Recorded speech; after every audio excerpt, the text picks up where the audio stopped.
Welcome to my channel, The King Lee Way. My name is King, and today I want to talk about the travel restrictions to South Korea. And today is April 23rd. Now, maybe next month this video will be outdated, but I'll probably do one before I depart for South Korea. So I am 1 month away before heading to South Korea. So as I was looking on the IATA document news, and usually Korean Airlines does a good job of using that information. So I'm kind of reading off both the IATA document news of travel restrictions and the Korean Air website. So here are some of the travel restrictions going to South Korea. Okay, visas that are issued before April 5th, 2020 are suspended. So if the consulate issued a visa before April 5th, you are not getting into South Korea in that situation. Here's the exception. If you are a long-term resident or short-term employment, like on a holiday employment, then yeah, you're going to be allowed to come into Korea. For example, I have an F4 visa, which is a Korean heritage visa because my parents are South Koreans. So as you can see, I'm going to show you what I have here. I have an AC or ARC card. Now ACR is for the Philippines, but it means Alien Registration Card, where in the Philippines it'd be Alien Certificate Registration. So yeah, so that's my ARC card. So I will be able to go into South Korea unless they do what China does. It doesn't matter if you have a long-term visa residence. Because say I have one for China, if I was Chinese, doesn't matter. I can't get in if I don't have a Chinese passport. So that might be the restriction there. So yeah. So, and another thing is I will not be put at a government facility. Unless you're coming on a 90-day visa as an American, you will be put at a facility at your cost, which comes out to 80 to 100 US dollars, which could come out to $1,400. And a buddy of mine asked me, do they put you at the Hilton or Sheraton for that? I wish. I would actually pay for that, but no. That will put you at some facility, and it could be hit or miss. Some facilities could just be at like an apartment, a one-room studio apartment. So it just depends what's available. So that's what you're going to be facing. Another thing is, when it'd be wise if you could have a Korean number, but I do not have the information if you're coming without a Korean number, because I do have a Korean phone plan. And you do have to install an app, a self-diagnosis app. And usually when you go into Incheon Airport, either in Terminal 1, Terminal 2, they do have good Wi-Fi in South Korea. And if you have the symptoms coming from anywhere besides the EU and the US, they will look to test you. Now, if I'm coming from the US, there's a chance that they are going to test me. So yeah, especially if you're from the EU or the United States, and that's the current, what's stated under restrictions. Another thing, before you leave your home country heading to South Korea, if you have a temperature over 37.5 degrees Celsius, they would not allow you to board the plane. So make sure you're not sick. Don't show any symptoms there. Okay, I want to add some other things. Say you get through the 14-day quarantine.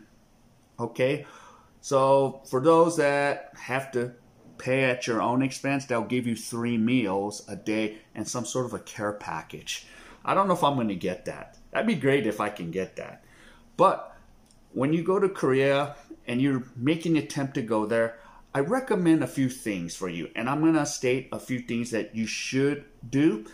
I would recommend, no matter what, open up, and this is for only United States citizens, open up a Charles Schwab account before you come to Korea. Why do I say that? It's free ATM fees. And make sure if you do open up a Charles Schwab, make sure you put where you're traveling to. And if you don't have a Charles Schwab account and you need to get one, I'll have a link at the bottom of my descriptions. Click on the link and sign up. And one way is I'm helping you by having a Schwab account, and you're helping me with my channel. Okay, so I recommend Charles Schwab. Hey, and I've put the card in the ATM. I've pulled out money with no problems. And let me piggyback on that. I recommend going to like a Hana Bank, K.A.E Hana Bank. So this is my bank book, and this is my ATM card. Of course, on the side notes, you need an ARC card to open up a bank account in Korea. They would not open you one at all.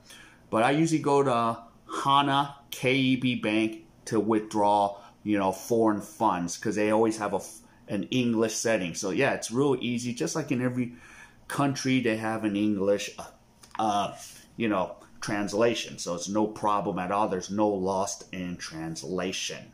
So yeah, so that's after you get to the 14 days, get a Charles Schwab account and just withdraw, from the ATM at the airport instead of exchanging the US dollars, because they're going to rip you off at the airport. The rates are not really good. Okay, another thing, besides having a Charles Schwab account, I recommend TransferWise as a backup to Schwab in case, here's the thing, you never know. Say you use your Schwab card and the machine eats your ATM card. Hasn't happened yet, knock on wood. Have a backup ATM card with TransferWise. So you can link it to your US bank and can put it into TransferWise. I think the first fees are free.